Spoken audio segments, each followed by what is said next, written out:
Buongiorno e benvenuti a questa edizione di Focus TG. Trascorreremo un'ora assieme con tutte le notizie, tutte le ultime novità dal Veneto, in collegamento anche in diretta con tutte le nostre redazioni sparse per tutte le province della nostra regione. È un'edizione questa di Focus TG che apriamo, dobbiamo aprire doverosamente con la cronaca perché si è verificato un dramma questa mattina all'alba nella zona industriale di Padova, a perdere la vita un uomo di 59 anni che si è infilato con la sua auto sotto un camion che era parcheggiato. Vediamo i servizi. L'incidente è avvenuto intorno alle 4:50 in quest'area della zona industriale di Padova, in via Prima Strada. A trovare la morte un uomo di 59 anni, originario di Legnaro, che con la sua auto, una Fiat Tipo, stava percorrendo la strada. Cosa sia accaduto stanno cercando di stabilirlo gli agenti della Polizia Locale di Padova. Di sicuro il veicolo è finito sotto il rimorchio di un camion di un'azienda italiana che era parcheggiato e per il 59enne rimasto incastrato sotto le lamiere non c'è stato nulla da fare. Vanno i soccorsi dei sanitari del SUEM 118 giunti sul posto con i vigili del fuoco di Padova che hanno potuto solo constatare la sua morte. I rilievi sulla strada semideserta sabato mattina sono durati per alcune ore. Nessuna traccia è stata rilevata sul manto stradale. L'auto è stata sottoposta a sequestro. Ed è ricoverato in ospedale in gravi condizioni con ferite multiple in tutto il corpo ma non in pericolo di vita un quindicenne di Campodarsego rimasto coinvolto in un incidente avvenuto a Campo San Piero verso le 20 di ieri sera. Il giovanissimo viaggiava in via Puccini sul suo scooter che si è scontrato con una BMW condotta da un 61enne originario della Romania e residente a Campo San Piero. L'impatto è stato violentissimo. Il giovane è stato sbalzato sul cofano dell'auto per poi finire riverso sull'asfalto, disintegrato il suo scooter. Immediati sono stati i soccorsi, il quindicenne è stato trasportato in ospedale. L'uomo alla guida dell'auto è stato sottoposto agli accertamenti di rito da parte degli agenti della Polizia Locale e della Federazione del Campo San Pierese. Entrambi i mezzi sono stati sequestrati. E un'altra tragedia sulla strada si è verificata invece a Carbonera. Un'auto si è scontrata con una moto, il Centauro 39enne è volato per una ventina di metri. A nulla sono valsi i tentativi del SUEM 118 di salvarlo. Si tratta della 21ª vittima dall'inizio dell'anno nella Marca Trevigiana. La moto spezzata in due vicino il casco, i pezzi della due ruote sparsi sulla carreggiata. Il Centauro è volato per una ventina di metri finendo sulla pista ciclabile. Le sue condizioni sono apparse subito gravissime. Gli operatori del SUEM 118 hanno tentato l'impossibile per strapparlo alla morte. Trasportato in ospedale, il suo cuore ha cessato di battere poco dopo. La vittima è Saimir Ginica, 40 anni, residente a San Biagio di Callalta. L'ennesima tragedia della strada. È accaduto in via Duca d'Aosta, a Mignagola di Carbonera. L'auto, una Fiat Punto guidata da una ventenne dipendente della De Longhi, stava viaggiando in direzione Olmi quando ha svoltato a sinistra per parcheggiare l'auto proprio poco distante la sua azienda. In quel momento dalla direzione opposta è arrivata la moto. L'impatto devastante. Dopo lo schianto la due ruote, ormai a terra, è scivolata nell'altra corsia appoggiandosi ad un furgone. Io ho solo visto l'incidente davanti a me e ho frenato e la moto che si è lentamente avvicinata al furgone, tutto qua. Ho visto proprio questo incidente, è stata una questione di attimi. Il ragazzo è volato fino in fondo lì. Io non l'ho visto, ho solo visto una volta che era a terra. Sotto shock sia la ventenne che è uscita dall'abitacolo illesa che il giovane alla guida del furgone che si è visto arrivare la moto contro. Sì, è fatto un bel botto. Saimir lavorava presso l'azienda Atena Carbonera. La sua passione erano le moto. Era partito da San Biagio per andare a lavorare, così come la ventenne. Anche lei doveva iniziare il suo turno presso la De Longhi. Come ogni giorno stava cercando di parcheggiare. Ha svoltato a sinistra proprio quando è arrivata la due ruote. Un attimo e si è consumata la tragedia. La procura di Treviso aprirà un'inchiesta. La giovane sarà indagata per omicidio stradale. Il magistrato di turno ha disposto il sequestro di entrambi i mezzi. Purtroppo, come avete sentito, il tema della sicurezza stradale rimane di drammatica attualità nella nostra regione. È anche per questo che è importante una sensibilizzazione sulla sicurezza alla guida come quella che hanno ricevuto i ragazzi delle scuole di Treviso che sono andati a lezione per l'appunto di sicurezza stradale con l'ACI.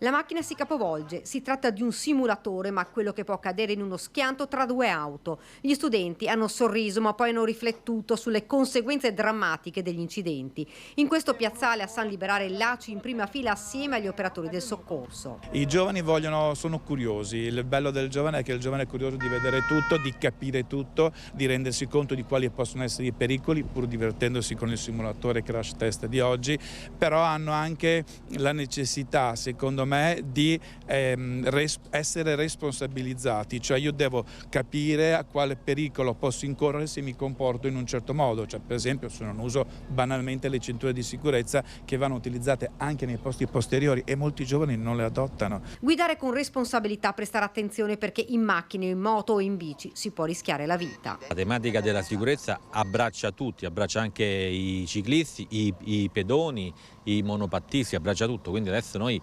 qui con questa iniziativa di Insieme per la Sicurezza, quindi il termine insieme, tutti quanti, quelli che hanno bisogno di informazioni, che vivono di mobilità, che hanno bisogno anche di coinvolgersi e capire come funziona questo tipo di iniziativa, hanno varie opportunità da vivere, perché la bellezza di questa iniziativa, lo voglio sempre ripetere, è il coinvolgimento di chi ci viene a trovare. Un'iniziativa che ha visto coinvolti gli operatori del soccorso e le forze dell'ordine. Le domande sono più disparate possibili e immaginabili, la loro curiosità è soprattutto nella fase degli interventi, quando si devono azionare le sirene piuttosto che i lampeggianti e i segnali luminosi. Abbiamo voluto puntualizzare con i ragazzi appunto l'aspetto della sicurezza, che per noi è fondamentale anche nei nostri confronti, ma soprattutto garantire la sicurezza nell'ambiente in cui interveniamo, e abbiamo fatto vedere una serie di attrezzature che vengono utilizzate appunto per stabilizzare l'auto e poi come interveniamo per aprirla e prestare soccorso alla persona che è rimasta incastrata. E poi immancabile la trazione vera. Vai! Dove? Facciamo interventi quotidiani dove lui ritrova sia addosso alle persone che negli ambienti molte sostanze di qualsiasi genere. Metti la cintura. Questi ragazzi delle scuole di Treviso a lezione di sicurezza stradale. Abbiamo aperto questa edizione di Focus TG con le gravi notizie arrivate dalle nostre strade, con ben 2 vittime, una a Padova questa mattina all'alba e un'altra ieri a Treviso. A livello nazionale invece naturalmente gli occhi sono tutti puntati sulla crisi meteorologica che si sta vivendo in Emilia-Romagna. Vediamo il titolo della Repubblica. La paura di Ravenna che aspetta la grande piena, scatta l'allerta, nuovi ordini di evacuazione. Sono arrivate, come vedete, anche le condoglianze del Presidente degli Stati Uniti, Joe Biden. Noi invece adesso torniamo a Padova perché dopo 15 giorni dall'inaugurazione della sede Bucranio di Forza Nuova a Padova con il presidio organizzato dall'ANPI, dall'Arcella, la tensione tra estrema destra e estrema sinistra si è spostata in centro città, dove in mattinata si sono svolte da una parte la conferenza stampa di Forza Nuova con il segretario nazionale Roberto Fiore e il presidio antagonista organizzato dai centri sociali dall'altra.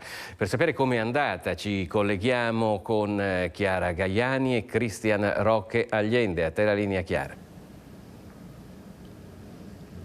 Buongiorno da Padova, come potete vedere dalle immagini, ringrazio il collega Cristian Roque Allende, la situazione qui è assolutamente tranquilla. 10:30 puntuale il leader nazionale di Forza Nuova Roberto Fiore ha fatto una conferenza stampa proprio qui, è tornato da circa una decina di esponenti di Forza Nuova Veneta per prendere una chiara posizione contro le dichiarazioni di Alessandro Zan che dopo le manifestazioni in contemporanea di 2 sabati fa Padova aveva presentato un'interrogazione parlamentare per chiedere la chiusura di Forza Nuova. Come potete vedere, Padova è stata blindata in queste ore, circa un centinaio di agenti tra polizia e carabinieri presenti anche il reparto mobile. Questa che noi stiamo percorrendo è via San Francesco, che è praticamente bloccata, da una parte gli agenti della polizia, dall'altra, come potete vedere sempre dalle immagini del collega, i carabinieri. A circa 200 metri lungo sempre via San Francesco, ve la facciamo vedere, c'era il presidio antifascista organizzato dai giovani dei centri sociali. Anche qui tutto controllato, tutto in ordine. I giovani dei centri sociali hanno scandito i loro slogan contro la presenza di Forza Nuova, una forza fascista nella città. Non è possibile che questa forza sia presente a Padova. Padova, città antifascista, hanno ribadito. Tutto si è svolto nella massima regolarità. Erano circa una ventina i giovani presenti, con un grande striscione in Piazza delle Erbe sotto i portici per proteggersi dalla pioggia che è caduta a tratti nel corso di queste ore in città. Una manifestazione quindi che è andata nel migliore dei modi possibili, grazie anche alla presenza delle forze dell'ordine che l'hanno controllata in maniera discreta, permettendo alla città di continuare anche a vivere il suo sabato mattina, ormai insomma sabato a ora di pranzo. Ecco, direi che da Padova potrebbe essere davvero tutto. Ringrazio ancora per la collaborazione tecnica il collega Cristian Roque Allende e restituisco la linea allo studio. Grazie a Chiara Gaiani e a Cristian Roque Allende in collegamento in diretta da Padova. Era una mattinata di tensione con possibili disordini che fortunatamente, come avete sentito, non si sono verificati. Noi adesso ci spostiamo in provincia di Vicenza, ad Arzignano, perché dopo la busta con proiettile recapitata alla sindaca sono arrivate anche le urla davanti al municipio. L'uomo presunto responsabile si è ripresentato in comune. Il vice sindaco ha chiesto un cambio di passo perché questa persona sia messa in condizione di non essere un pericolo. Una paura che prende forma e si concretizza stamattina, quando il 53enne presunto responsabile delle minacce perpetrate ai danni del sindaco di Arzignano, Alessia Bevilacqua, che si era vista recapitare una lettera con un proiettile, si è ripresentato sotto al comune inveendo, come riferisce il vice sindaco. Questa mattina il presunto responsabile della busta con proiettili inviata al sindaco Alessia Bevilacqua inspiegabilmente si è presentato di nuovo sotto il comune, inveendo, gridando, perché cercava appunto un contatto con il sindaco.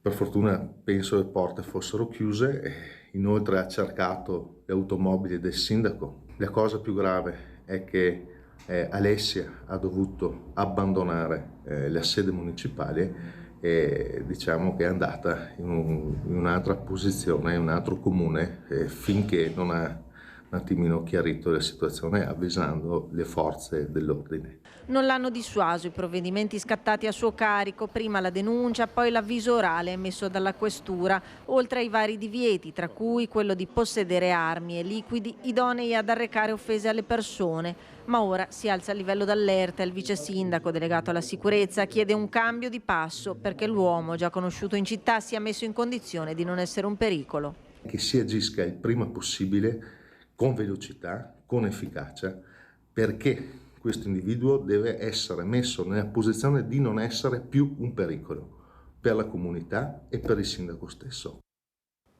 E da Arzignano noi ci trasferiamo ad Albignasego, dove 2 minorenni sono stati arrestati dopo aver rapinato un ragazzino a Luna Park. 17 anni uno e 15 l'altro, giovanissimi, non hanno esitato a trasformare una serata a Luna Park in un momento di terrore per un altro ragazzino di appena 14 anni. I baby bulli lo hanno preso di mira, lo hanno bloccato per farsi consegnare il portafoglio, ma al rifiuto di quest'ultimo l'hanno preso a pugni e a calci finché non sono riusciti a strappargli il borsello che conteneva pochi euro e i gettoni per le giostre. Il 14enne aggredito ha chiamato il papà, che a sua volta ha subito allertato i carabinieri. I militari, intervenuti immediatamente, Successivamente al Luna Park sono riusciti ad individuare i 2 bulli che dopo la rapina stavano continuando a girare nell'area delle giostre. I 2 minorenni hanno tentato di scappare ma sono stati bloccati e arrestati. Nelle loro tasche ancora il borsello con i soldi e i gettoni. I 2 sono stati portati al centro di prima accoglienza per minorenni di Treviso. Dovranno rispondere di rapina aggravata in concorso. E purtroppo non si può stare tranquilli, a volte può capitare di non stare tranquilli neanche nei treni. Un grave fatto di cronaca si è verificato la settimana scorsa in provincia di Venezia, dove una ragazza è stata vittima di molestie.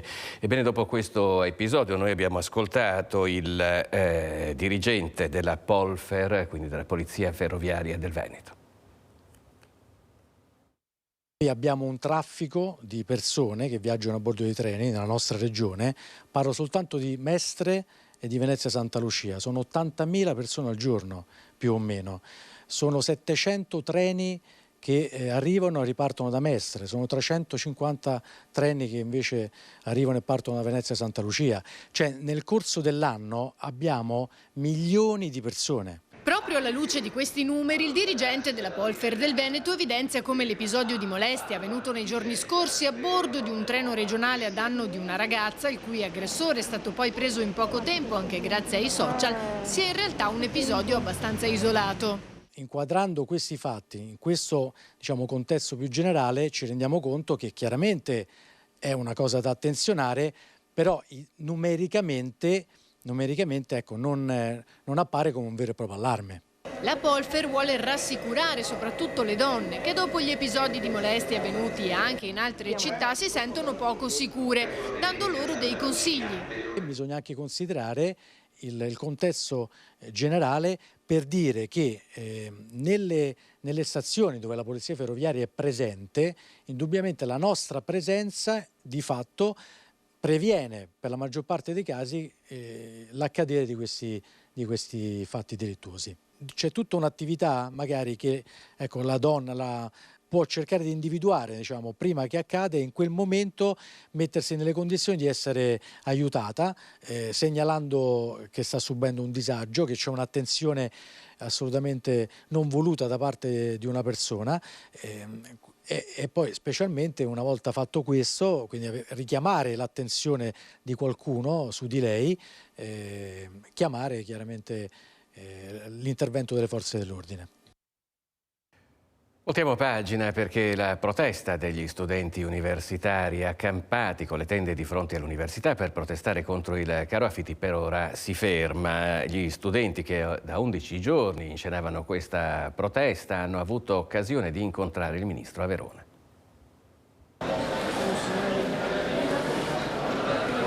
Da una parte ci riteniamo soddisfatti che questa protesta abbia avuto una finalità effettiva, arrivare direttamente al Ministero, arrivare direttamente al Ministro. D'altra parte però non ci possiamo ritenere pienamente soddisfatti dell'incontro.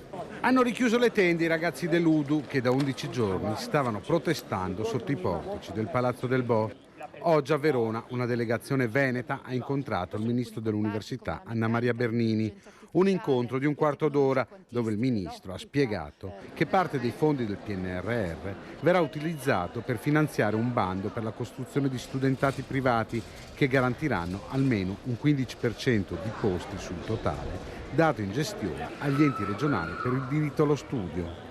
Un passo in avanti che però non convince del tutto gli universitari. Una visione che noi non condividiamo al 100%. Abbiamo cercato di ribadire come fosse necessario e fondamentale che si investisse su una residenzialità pubblica, che i fondi del PNRR, fondi pubblici, fossero destinati ancora una volta ai privati che altro non fanno che fare profitto. La mobilitazione non finisce qui. Lei ci ha spiegato i piani del Ministero, chiaramente a noi non bastano. Parlare di 7.500 posti letto entro 2 anni e soprattutto quando questi posti letto andranno a rivolgersi prevalentemente al mercato privato, noi non siamo d'accordo con questo tipo di politica e vogliamo che gli investimenti vadano invece al pubblico. Si tratta di investimenti del PNRR, devono essere strutturali, devono rivolgersi alla residenzialità pubblica e i posti che servono sono molto più di questi. È comunque un primo passo, nel senso che il confronto c'è stato e ora apriremo dei tavoli di lavoro. Ci restano delle risposte che bisogna vedere se saranno concrete. Adesso abbiamo dei tavoli di lavoro con la Ministra e con le varie istituzioni, quindi speriamo che si arrivi a una soluzione concreta. In questi giorni sono state molte le istituzioni che si sono confrontate con i manifestanti, manca però il confronto con la Regione. Ancora una volta la Regione non ci ha risposto, non ha risposto anche a quelle che è il simbolo, la protesta di queste settimane, e ci chiediamo effettivamente cosa serve per fare in modo che la Regione, che ha la piena responsabilità sul diritto allo studio e sulla residenzialità, possa effettivamente dialogare con le rappresentanze studentesche e investire effettivamente. E questo era Francesco Ratai con gli studenti in protesta contro il caro affitti a Padova. Noi continuiamo a guardare anche i quotidiani online, vediamo il Gazzettino che riporta questa grave notizia: paziente minaccia l'infermiera al pronto soccorso, ti do fuoco. Purtroppo questo si inquadra in una serie di aggressioni di cui abbiamo parlato molto spesso al personale medico e infermieristico della nostra regione. Noi per ora ci spostiamo, andiamo a Marghera, per l'esattezza a Fusina, dove da parecchio tempo si discute e si protesta anche per il progetto di un inceneritore contro il quale si sono formati dei comitati. Noi ci colleghiamo in diretta con Ilaria Marchiori. A te la linea, Ilaria. Buongiorno allo studio, buongiorno ai nostri telespettatori. Ci troviamo qui nel piazzale della chiesa di Sant'Ilario a Malcontenta, dove gli esponenti del comitato No Inceneritore Fusina stanno lanciando le iniziative di sabato prossimo del 27 maggio. Allora, qui insieme a me c'è Enrico Pellegrini. Non voglio portare via io spazio. Che cosa accadrà sabato prossimo? Molto sommariamente si tratta di un'iniziativa gestita dai comitati No Inceneritore Fusina, riguardante un sondaggio che porteremo alla cittadinanza circa tutti gli investimenti futuri che si stanno proiettando su questo territorio. Un territorio devastato, un territorio da decenni ormai lasciato, per così dire, in balia di se stesso, e io la dico anche a mo' di provocazione: il sindaco qui l'abbiamo visto solo quando ha diffuso le mascherine durante il periodo della pandemia, non si è più vista nessuna figura istituzionale di rilievo illustrare e soprattutto informare ciò che stanno subendo i cittadini di questo territorio. Sabato prossimo saremo con dei gazebo, dove allestiremo appunto dei punti di raccolta di questionari che abbiamo distribuito in questi giorni, li stiamo distribuendo anche adesso, quindi spero in tutta franchezza che qualcuno si accorga che questo territorio ulteriormente ha bisogno di risposte e soprattutto di chiarezza rispetto a tutto quello che sta subendo. Mattia Donadel, bisogno di risposte. Quali risposte? Le risposte che attendiamo da troppi anni sono un diverso modello di sviluppo per questo territorio, per tutto il territorio Malcontenta in primis, perché è il più esposto, essendo più vicino all'area industriale. Da anni si parla di riconversione ecologica, di riqualificazione ambientale, eccetera. Invece continuano ad essere proposti progetti che riguardano impianti estremamente pericolosi e nocivi, come quali sono gli inceneritori, classificati proprio dalla normativa come industrie insalubri di prima classe, e dove li stanno facendo questi inceneritori a 2 passi dall'abitato di Malcontenta. È per questo che sabato prossimo abbiamo organizzato questa giornata di mobilitazione che coinvolge tutto il territorio, non solo Malcontenta, ma in particolare per questi abitanti vorremmo offrire loro la possibilità di esprimersi, perché uno dei problemi è che non c'è mai un coinvolgimento diretto e chiaro della popolazione che subisce poi gli effetti di questi impianti. Quindi sarà proprio una giornata in cui gli abitanti di Malcontenta potranno esprimersi, potranno votare, e ci sarà poi nel pomeriggio tutta una serie di iniziative informative eccetera, e anche una biciclettata che di fatto sarà un corteo in bicicletta. Ecco, infatti, proprio per andare tutti insieme, per far sentire la propria voce. Esatto, cioè il problema è quello che bisogna in qualche maniera ai decisori politici far capire che la popolazione non vuole più questo tipo di impianti. Dopo decenni di industrializzazione dissennata, diciamo noi, che ha prodotto gravi danni all'ambiente e alla salute, vogliamo un altro futuro per questo territorio. Pellegrini, è da tantissimo tempo che voi ponete l'attenzione sulla questione, ovviamente non avete alcuna intenzione di fermarvi. No, noi non ci fermiamo, ma sta nelle cose, insomma. Viviamo questo territorio, siamo assieme agli altri comitati, assieme al coordinamento, le cosiddette sentinelle reali di tutto quello che accade attorno a noi. Le istituzioni vanno avanti come treni, qua veniamo a sapere le cose quando praticamente sono già per essere fatte, e l'ultima novità è il piano di smaltimento fanghi che l'Eni Rewind, si chiama così il nuovo progetto, intende effettuare e realizzare qui a pochi passi, a pochi centinaia di metri. La presentazione stessa è stata fatta in un momento dove si presupponeva l'assenza da parte della cittadinanza, un altro colpo provocatorio direi. Ma direi sta nelle cose, ripeto, noi non ci fermiamo, andiamo avanti e vediamo cosa succede, tenendo presente che oggi segniamo un punto. Sabato prossimo ci sarà appunto questo sondaggio dove realizzeremo, e speriamo, nella partecipazione della cittadinanza, e presupponendo nello stesso tempo anche un'idea stessa di sostenibilità ambientale, tanto sbandierata dalla nostra amministrazione comunale, ma nei fatti negata a piè fermo. Allora, in attesa di vedere che cosa accadrà sabato prossimo, io qui da Malcontenta ringrazio i miei ospiti, restituisco la linea allo studio. Grazie a Ilaria Marchiori e a Francesca Pezzo in collegamento in diretta da Malcontenta. Noi ci fermiamo per un istante, torniamo tra poco.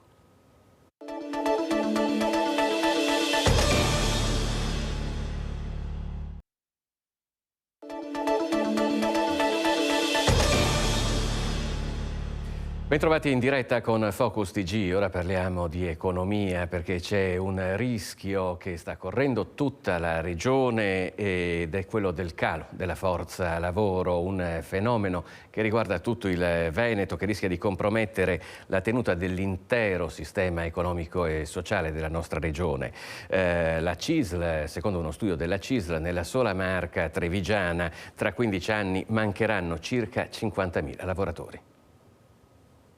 Noi pensiamo che se non si farà nulla nei prossimi 15 anni assisteremo a una situazione apocalittica per il semplice motivo che mancherà forza lavoro, ma la forza lavoro disponibile invecchierà. Parla di scenario apocalittico Massimiliano Paglini alla presentazione della ricerca sul ricambio generazionale nel mercato del lavoro nella provincia di Treviso, ed i dati parlano chiaro: tra 15 anni nella Marca mancheranno 50.000 lavoratori, e se già oggi sia nel privato che nel pubblico si sconta una crescente carenza di figure professionali di tutti i tipi, dagli operai specializzati agli autisti ai camerieri fino ai medici e agli infermieri, lo scenario che si prospetta è allarmante. Per arrivare a questi numeri la ricerca ha incrociato dati demografici ed occupazionali, calcolando chi tra 15 anni ne avrà 18 e quindi potenzialmente entrerà nel mercato del lavoro e chi invece tra 15 anni ne uscirà avendo oggi tra i 52 e i 67 anni. Facendo questa sottrazione veniamo quindi ai 76.000 potenziali persone mancanti in tutta la provincia di Treviso. Abbiamo poi applicato il tasso di occupazione che nella provincia è del 66,1% e abbiamo così il dato finale di circa 50.000 lavoratori e lavoratrici potenzialmente mancanti in tutto il territorio. Il calo della natalità produrrà effetti sempre più evidenti e drammatici, con una crescita esponenziale della popolazione anziana. Gli over 65 tra 20 anni saranno il 34% della popolazione totale ed un drastico calo dei giovani che saranno solo l'11%.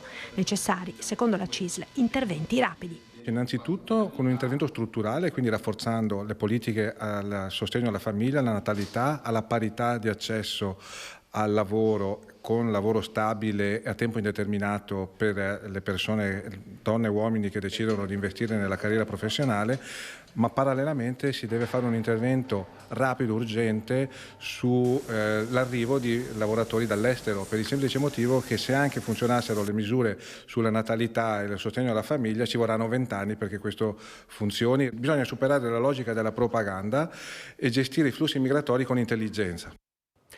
Oggi 20 maggio si celebra la giornata mondiale delle api, è una specie che corre più di un rischio. Noi adesso ci colleghiamo in diretta con Lucio Zanato che si trova a Sernaglia della Battaglia. Te la linea, Lucio.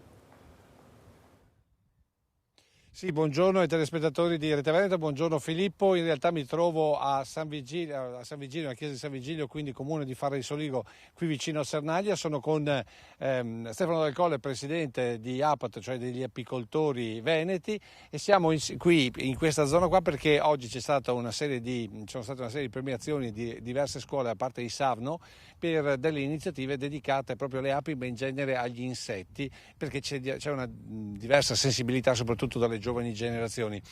Presidente Del Colle, intanto lei è stato uno della giuria sostanzialmente che ha visto questi lavori di questi giovani. C'è sensibilità da parte dei giovani nei confronti delle api? Certo, riscontriamo sempre una crescente richiesta di informazione, di sensibilità da parte degli insegnanti delle scuole, di aziende importanti per il territorio, per questo territorio come la Savno, e abbiamo notato un interesse e un'applicazione di questi bambini e ragazzini delle medie davvero che ci fa ben sperare per il futuro. Gente, come dicevano le maestre, che trovava la gioia di lavorare con le mani nella terra. Questo è molto importante. Ecco, però parliamo invece di api. Oggi è la giornata mondiale delle api. Come stanno le api venete? Bella domanda, Gran bella domanda. Dunque, adesso per il momento stiamo attraversando un momento abbastanza difficile. Perché? Perché proprio non dipende da noi, dipende dal clima. Stiamo registrando un azzeramento della produzione del miele di acacia, che è la produzione, diciamo, più importante di tutta l'annata apistica dell'apicoltore. E quindi economicamente parlando è un guaio. È un bel guaio e corriamo il rischio, questo è ancora il guaio peggiore, corriamo il rischio che anziché trovare in commercio il buon miele italiano, il buon miele veneto, magari trovare dei mieli fatti con sciroppo di mais o di riso, mieli che costano poco e valgono niente. E che non sono poi mieli. E non sono miele. Ecco, quindi che cosa bisogna vedere nel barattolo per essere sicuri che sia miele italiano? C'è scritto miele italiano, c'è scritta la zona di origine, c'è un sigillo, in genere noi utilizziamo per esempio un sigillo tricolore, miele italiano, che viene anche controllato periodicamente in modo da assicurare una filiera produttiva seria e consapevole delle specificità del nostro miele italiano e veneto. Sì, che perché poi tutto questo si traduce in salute, perché se tu mangi bene poi vivi meglio e anche magari più a lungo. Senta però, noi siamo qui, Filippo, perché appunto una delle scuole che è stata premiata è qui a Sernaglia, e siamo qui perché noi siamo nel cuore della DOCG, e quindi la domanda un po' spinosa che facciamo è il rapporto tra apicoltori, quindi questo mondo delicato, importante, e viticoltori. Allora, non dobbiamo andare allo scontro, non può esserci guerra, ma collaborazione. L'apicoltura ha bisogno dell'agricoltura e l'agricoltura ha bisogno dell'apicoltura. Si deve andare all'informazione. Noi recentemente abbiamo fatto un convegno dove ex allievi del Cerletti, quindi di un prestigioso istituto di enologia e viticoltura, hanno condotto un'indagine dalla quale, in poche parole, emerge che l'8% dei viticoltori intervistati ritiene l'ape dannosa soprattutto nel periodo di maturazione dell'uva. Cioè, questo denota un'ignoranza veramente pericolosa. L'ape non può rompere l'acino, l'ape recupera i liquidi, li succhia proprio in seguito ad eventi atmosferici, a grandine, oppure al danno che può provocare la vespa, che ha la capacità di perforare e rompere l'acido. Quindi l'ape asciuga evitando marciume. Quindi diciamo sarebbe un lato positivo che però i viticoltori non conoscono. Allora, è tanto, occorre informare, occorre veramente provocare incontri. Allora, anche qui noi siamo abbastanza coinvolti, fortunatamente ci accorgiamo con il passare del tempo sempre più coinvolti nell'informazione alla cittadinanza. Venerdì prossimo, 26 maggio, io per esempio sarò a Ponzano Veneto la sera, dopo cena, per un incontro con la cittadinanza, proprio per parlare del meraviglioso mondo delle api, lo straordinario percorso di una goccia di miele, informare in pratica il cittadino che poi c'è poco da fare, l'opinione pubblica determina anche i comportamenti degli agricoltori, dei viticoltori e anche il legislatore. Ecco, appunto, so che lei deve andare in audizione al Senato nei prossimi giorni. Sì, martedì siamo in audizione al Senato proprio come rappresentante di una federazione apicoltori italiani. Sarò appunto ricevuto per una modifica ad una legge sull'apicoltura, proprio per promuovere l'apicoltura, la conoscenza dell'apicoltura proprio come indirizzo anche nelle materie scolastiche, nella formazione, nei curriculum scolastico. Ecco, Filippo, se hai domande, io comunque un'ultima domanda la faccio. Lei ha i capelli sufficientemente grigi per conoscere un po' la storia, ma c'è un'inversione di tendenza nei confronti delle api? Cioè siamo più sensibili come comunità? Sì, senz'altro. No, pensavo dicessi siamo generazione ormai che siamo un po' anziani come generazione di apicoltori. Però siamo sensibili come cittadini. Però come cittadini stiamo riscontrando una sempre maggiore crescente sensibilità verso questo, e lo denotano anche i bambini e le maestre che abbiamo incontrato stamattina a scuola. Ecco. Questi poi portano a casa il messaggio passa, c'è questa consapevolezza. Se hai domande, se no ti restituisco la linea, Filippo. Così, grazie mille Lucio. Grazie a te e al tuo ospite. Tra l'altro ricordiamo anche, non può non venire in mente la famosa frase che è stata attribuita ad Albert Einstein: se le api scomparissero dalla faccia della terra, all'uomo non resterebbero che 4 anni di vita. Questo per ricordare la loro importanza. Noi adesso ci trasferiamo a Padova per parlare della protesta dei lavoratori precari di IOV e dell'Istituto Zooprofilattico. In questi giorni, per una motivazione di natura tecnica, a livello di Parlamento non è passata la disposizione per la stabilizzazione dei ricercatori del supporto alla ricerca dell'area sanità. Questa è la denuncia dei sindacati per colpa di un cavillo. In 120 ricercatori di IOV, Istituto Zooprofilattico delle Venezie, non vedranno i loro contratti stabilizzati.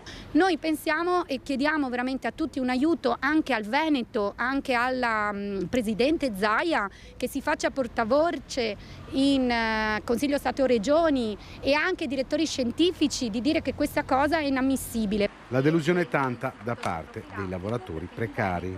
Questa volta sembrava fatta perché alla Camera i deputati avevano votato alla maggioranza l'approvazione di questo emendamento che permetteva la stabilizzazione di tutti i lavoratori della ricerca.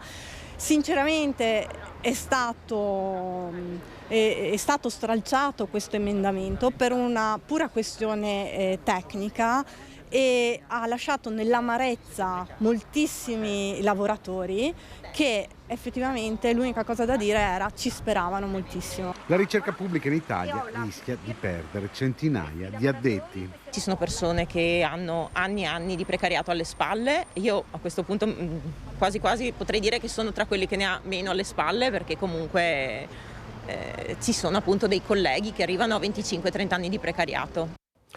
Sindacati sul piede di guerra per la situazione delle case di riposo di Bassano del Grappa. Il Consiglio Comunale ha già sfiduciato il CDA di nomina pubblica, che non ha comunque intenzione di cedere. Ora le sigle porteranno in piazza il problema con una raccolta firme. Noi ci colleghiamo in diretta proprio con Bassano del Grappa, con Alex Giuliano, per tutte le ultime novità su questa vicenda. A te la linea, Alex.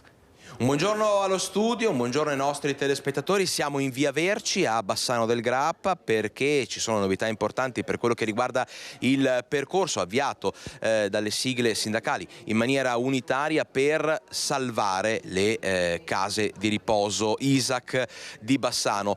Novità di proprio poco fa, il passo indietro ventilato da parte di Clemente Peserico per quello che riguarda il CDA delle case di riposo delle ISAC. E allora noi siamo insieme agli esponenti di CGIL, CISL e UIL proprio per capire come questa novità possa cambiare quello che voi state facendo proprio per salvare le ISAC comunali.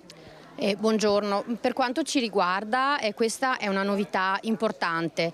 Qualche settimana fa abbiamo incontrato unitariamente CGIL, CISL e UIL, Sindacato Confederale della rappresentanza dei lavoratori e dei pensionati, il sindaco. In quell'occasione noi abbiamo lanciato un appello forte e chiaro, e cioè che qualora ci fosse la nomina di un nuovo CDA, per noi è strategico che l'amministrazione comunale dia un mandato forte e chiaro, e cioè ritiro della delibera dello studio di fattibilità per la privatizzazione complessiva dell'ente e un mandato forte rispetto anche alla reinternalizzazione di attività che già, pur avendo l'ente una natura pubblica, sono state affidate a privati. Questo per noi è un elemento cardine, è il punto di partenza per poi proseguire con la discussione. Per quanto ci riguarda è molto importante essere coinvolti in questo percorso perché siamo stati parte attiva fin dall'inizio e per noi un coinvolgimento in rappresentanza dei lavoratori e degli ospiti è fondamentale.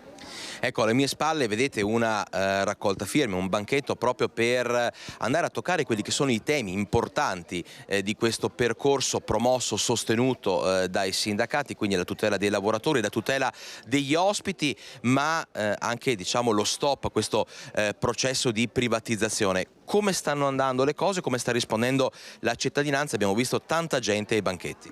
Infatti siamo molto soddisfatti della partecipazione dei cittadini bassanesi. Le case di riposo sono di Bassano e i cittadini sono molto sensibili al problema. Hanno visto che c'è stato un calo di posti letto per la cattiva gestione di questo ente e adesso stanno rispondendo. Già questa mattina, nonostante la pioggia, il banchetto è stato pieno di persone che hanno voluto partecipare con noi a questa raccolta firme. Quindi una città che risponde presente quando si tratta di andare a toccare tematiche così importanti per la cittadinanza e non solo. Noi adesso passiamo davanti, chiedo scusa perché andiamo anche in chiusura a chiedere, insomma, a questo punto la politica ad esempio regionale, che cosa chiedete? Allora, la questione dell'ISAC è una questione che ha le sue peculiarità, però non toglie importanza a quello che è una riforma complessiva delle strutture pubbliche, delle IPAB della Regione Veneto, che attendiamo, a dir la verità, da molti anni. Sono più di 10 anni che si parla di riforma delle IPAB. Ci sono anche dei disegni di legge che sono stati già presentati e come CGIL e CISL e UIL abbiamo presentato unitariamente quelle che sono le piattaforme, perché si tratta di un tema importantissimo, un tema tutto veneto, perché queste case di riposo, queste strutture hanno una storia, si parla di un patrimonio anche dal punto di vista culturale, dal punto di vista architettonico e storico, che deve essere preservato. Quindi servizi ai cittadini, beni dei cittadini che non possono essere lasciati all'incuria fondamentalmente. La legge di riforma è necessaria perché queste strutture possano sopravvivere, devono sopravvivere, possono farlo se c'è una legge che glielo permetta di fare. Una riforma di queste strutture è qualcosa di necessario che vogliamo come CGIL, CISL e UIL, ma che vogliamo per i cittadini, per i loro servizi e non di meno per i lavoratori. Parliamo di migliaia di lavoratori all'interno di queste strutture che hanno necessità di continuare a poter dare quel servizio che vogliono dare quotidianamente in condizioni sicuramente migliori. E parliamo chiaramente anche di tanti ospiti che appunto trovano supporto e sostegno all'interno di queste strutture.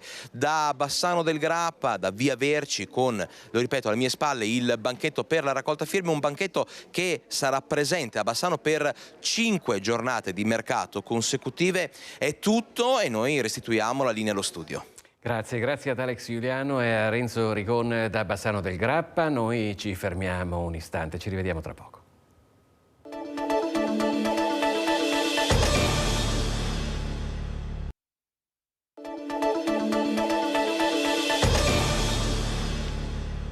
Bentornati in diretta con Focus TG. C'è un aggiornamento per quello che riguarda l'alluvione in Emilia-Romagna e la notizia la riporta Repubblica nel suo sito online. Cade un elicottero di soccorso a Lugo, sono 4 i feriti. Fortunatamente quindi non ci sono state vittime, però insomma un'ulteriore difficoltà in questa situazione che è già drammatica.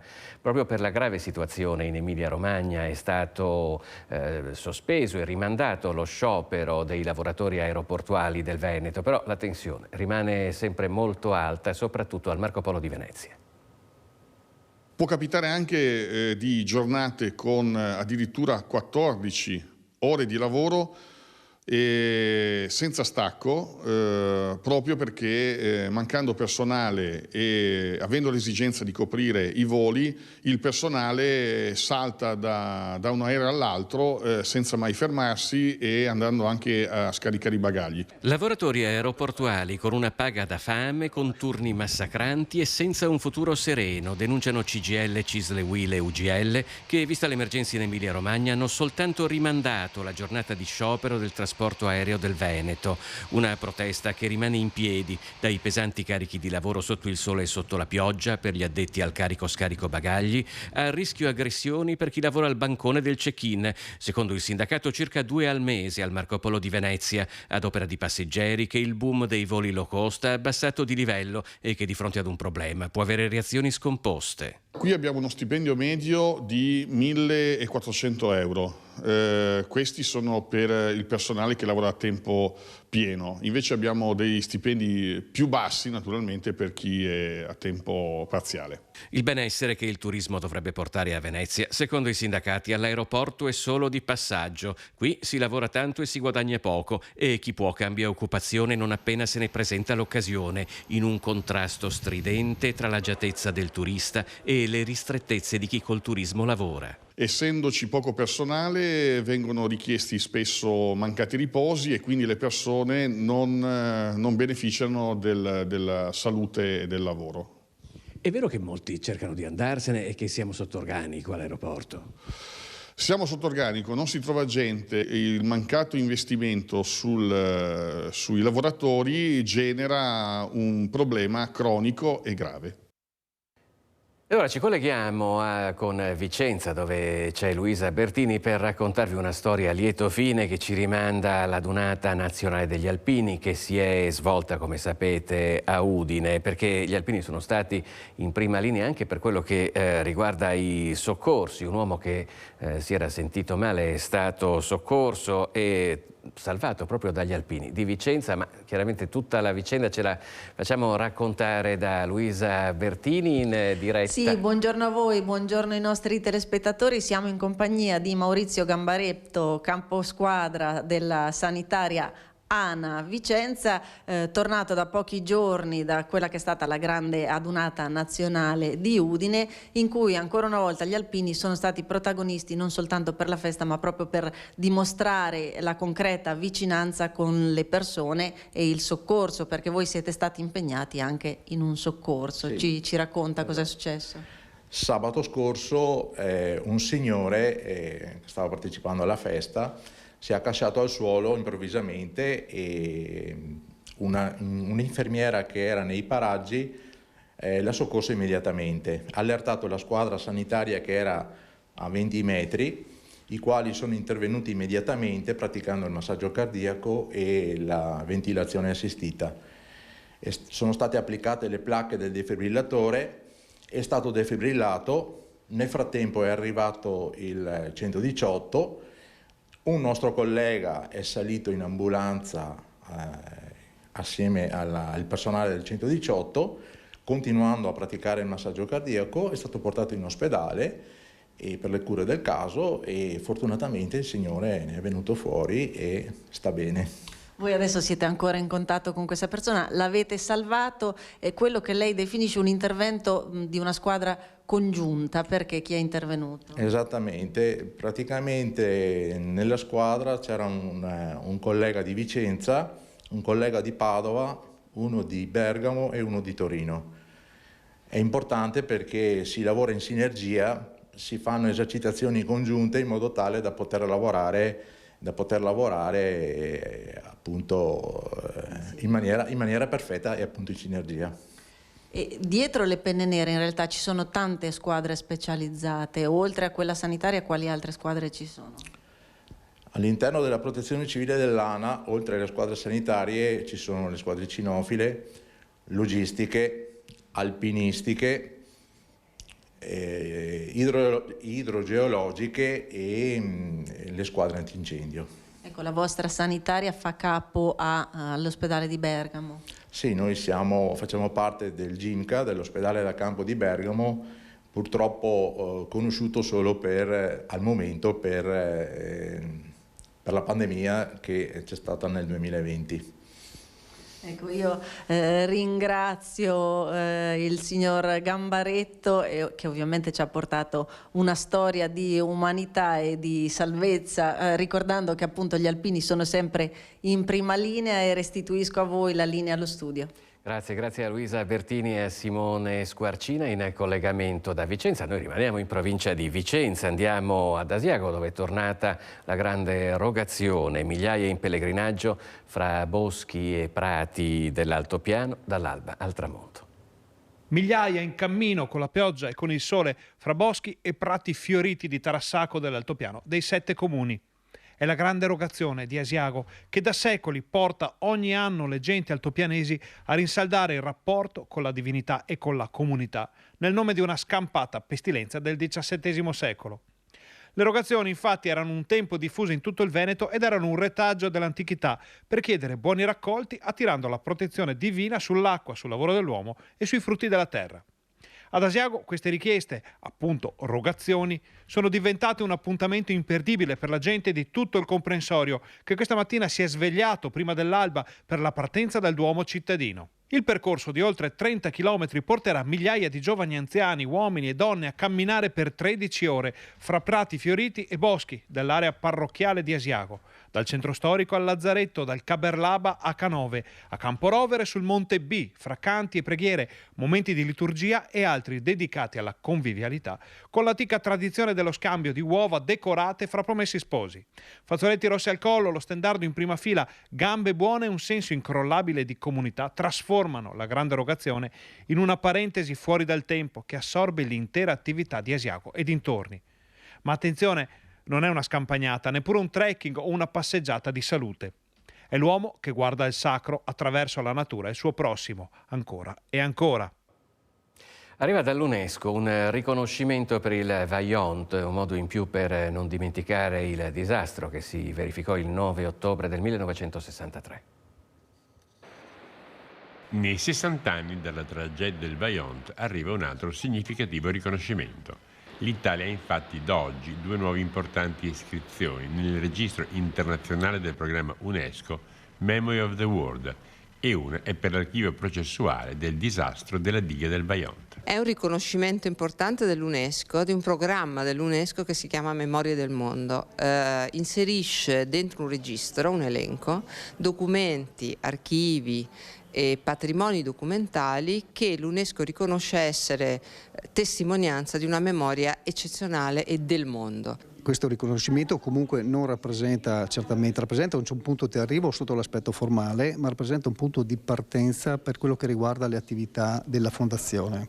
Giunge in un anno particolare che è quello delle celebrazioni del 60° e quindi ci dà anche maggiore forza e visibilità, ma ci permette anche nell'ambito della Fondazione di ragionare su dei progetti a livello internazionale per quanto riguarda il portare avanti gli aspetti statutari della Fondazione, che sono quelli relativi alla memoria e quelli relativi allo studio, all'aspetto e valorizzazione del territorio montano. I documenti dell'archivio processuale del disastro della diga del Vajont ricostruiscono il processo istruito successivamente alla tragedia del 9 ottobre 1963 e nel febbraio del 2008 le Nazioni Unite hanno descritto la tragedia del Vajont come il primo di 10 eventi disastrosi causati dalla scarsa comprensione delle scienze della Terra e dal fallimento di ingegneri e geologi. Penso che sia un'altra delle pietre miliari che lasciamo, diciamo così, e che restano come una grande responsabilità in più per tutte le comunità del Vajont e soprattutto per le istituzioni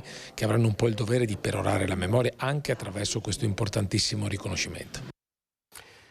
Ora parliamo di un importante appuntamento che si svolgerà proprio qui a Rete Veneta, perché il ballottaggio delle elezioni comunali di Vicenza tra Francesco Rucco e Giacomo Possamai verrà anticipato da un faccia a faccia a Focus condotto dal nostro direttore Luigi Baciali. L'appuntamento è per martedì 23 maggio. Il grande show della politica. Martedì 23 maggio alle 21:15 accendete la TV, sintonizzatevi su Rete Veneta e mettetevi comodi in poltrona. Va in onda Focus. Il tema qual è? Il tema è il ballottaggio di Vicenza. Faccia a faccia tra il sindaco in carica Francesco Rucco e il suo sfidante Giacomo Possamai.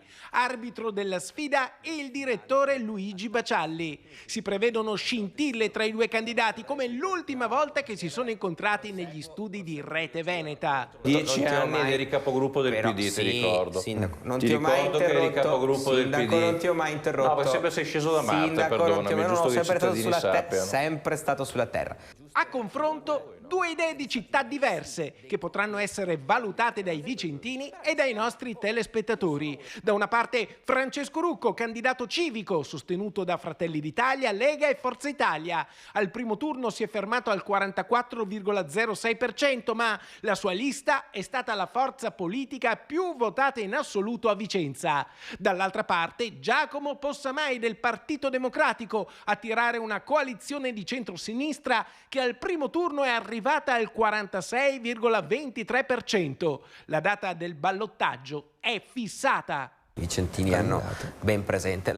E sì, tutti sanno che domenica 28 e lunedì 29 maggio a Vicenza si voterà per il ballottaggio, ma prima, la sera di martedì 23 maggio, molto verrà detto a Focus, un confronto televisivo che può essere decisivo per i due candidati. Nessuno ha ancora vinto, entrambi cercano lo scatto finale. Il primo round elettorale non è bastato a determinare il vincitore. Vicenza chiede l'ultimo round. La città chiede questo, bisogna andare in questa direzione. Questo dunque è l'appuntamento da non perdere su Rete Veneta, ve lo ricordo ancora una volta a Focus, martedì 23 maggio a partire dalle 21:15, condotto dal direttore Luigi Bacialli, il confronto tra i due candidati sindaco Francesco Rucco e Giacomo Possamai. Noi adesso andiamo a Bassano, dove invece ci si sta preparando per il passaggio della 17ª tappa del Giro d'Italia che avverrà mercoledì. Conto alla rovescia per il transito del Giro d'Italia che il 24 maggio attraverserà nel Vicentino anche Bassano, Rosà e Rossano nella 17ª tappa Pergine-Valsugana-Caorle. Un evento atteso da tantissime persone che seguiranno il passaggio dei campioni delle due ruote. La città ai piedi del Grappa sarà divisa in due, da Campese sino a via Carpellina, con relative chiusure delle strade a mezzogiorno alle 14:45. Il Giro d'Italia passerà lungo la Campesana, attraverserà il Ponte Nuovo, Viale De Gasperi, via Cristoforo Colombo, via Carpellina, per poi andare a Rosà, Rossano e lasciare la provincia di Vicenza verso Treviso. Chiusa anche la statale 47 Valsugana sino al centro di Rosà, qui traffico interdetto verso Rossano con divieto di transito lungo la regionale 245. Chiusure che andranno a ripercuotersi inevitabilmente pure sulle attività che si affacciano sulle strade in questione. Le aziende che si trovano in questo tratto saranno impossibilitate in quelle 2 ore sia a ricevere i fornitori, sia a far partire i camion dei clienti, ma soprattutto gli operai non potranno lasciare le aziende o per il cambio turno o per la pausa pranzo. Sì, quindi viene lanciato un appello proprio anche a loro per un'organizzazione. Sì, l'appello è auto-organizzato in qualche modo, fate in modo che gli operai spostino i turni di lavoro o in qualche modo possono fruire della pausa pranzo in sede. Il transito del Giro andrà a influire anche sugli orari scolastici. Le scuole del territorio verranno chiuse alle ore 11, eccetto per quelle classiche che osserveranno il tempo pieno. Trasporto scolastico adeguato anche a questi nuovi orari. Adeguato e garantito, assolutamente.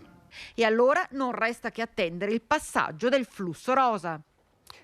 Con questo per ora è tutto, questa edizione di Focus TG si conclude qui e vi ricordo il prossimo appuntamento con l'informazione di Rete Veneta in diretta a partire dalle 18:50 con il telegiornale di Bassano e a seguire il telegiornale di Vicenza. Grazie per averci seguito e arrivederci.